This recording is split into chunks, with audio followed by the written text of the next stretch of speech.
We were woken up really early in the morning with seeing police doing their job. Former Australian boxer who competed between 1984 to 2008, Jeff Fenechs. He won world titles in 3 different divisions, including the IBF Bantamweight from 1985 to 1987, the WC Super Bantamweight from 1987 to 1988, and the WBC Featherweight from 1988 to 1990. And of course there's one more in the record books, but you know. Another warning there to Fenechs to stop pushing. He's hitting Fenechs at will now. The Thai boxer is down. He's out. He's finished. It's over. Fenechs is the winner. Fenechs is the world champion. Fenechs is finished. Jeff Fenechs. He's competed in roughly 33 different fights. He has 28 wins, 3 losses, and 1 draw. So just in terms of his record, he's pretty legit.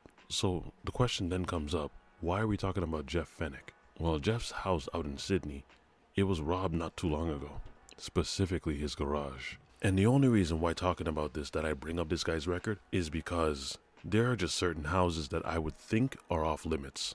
For instance, a professional fighter like Mike Tyson, Anderson Silva. And unless I'm mistaken, you don't really hear a lot of news about professional fighters' houses getting robbed. And regardless of the fact that the man is 59, don't discount the talent. Trust me, it's still there. So the way that this whole thing unfolded was, the thieves came to his house at night in Sydney, targeting his family's car keys. Here, he tells the story. We were woken up really early in the morning with seeing police doing their job. Obviously, across the road in the park from my house, and we've seen the cars driving around the park and stuff, thinking what happened there. And we wake up a little later to find out that people had been chasing had already robbed our house and had the keys to all our cars, and we're just lucky that they got mixed up with a couple of them. My wife has an Audi, my daughter has an Audi. They'll try and open my daughter's car, my wife's keys, and so we're a little lucky, and they tried to get my car, but the police done a great job and they stopped them and they've apprehended them now, and they're obviously they're in jail. So wow, that happened. Sad but very scary, because like I said, I was away for a week. I would have been very, very terrifying if that happened to those people in my house while I wasn't home. For sure. Absolutely. I mean, so you were asleep when this took place. How did they get in? Do you know?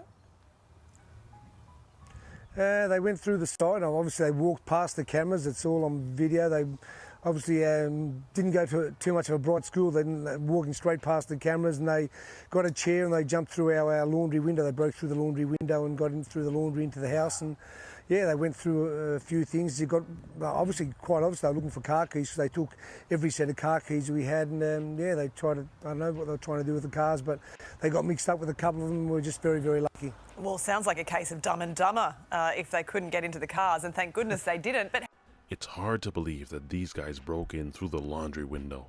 So with all that was happening, naturally, he woke up and saw the police across the road in what he describes as them doing their job. So from what it sounds like, his daughter and his wife both drive Audis, and 2 men were arrested. One was 20 years old and the other one was 29. So in this instance, you can commend the hard work and the reaction time of the police, because immediately when these cars left, they were already on their tail. They didn't get very far, if anywhere at all, and the way that you know that is because you heard Jeff already say that he looked out his window and he could see the police across the road. That tells me that they were already en route. Or it could be the other pattern, which is Jeff lives in that kind of neighborhood that has that kind of policing. That more than likely an alarm probably went off and it alerted the police who were already in the neighborhood. Well, it's probably better that the police catch them than Jeff did, because even at the age of 59, the skill is still there, and he might have used them as a punching bag. There isn't really much else to say about this. The thieves were wrong, good police work, and Jeff got his stuff back. With that said, I'll see you guys for the next one. Be easy, y'all.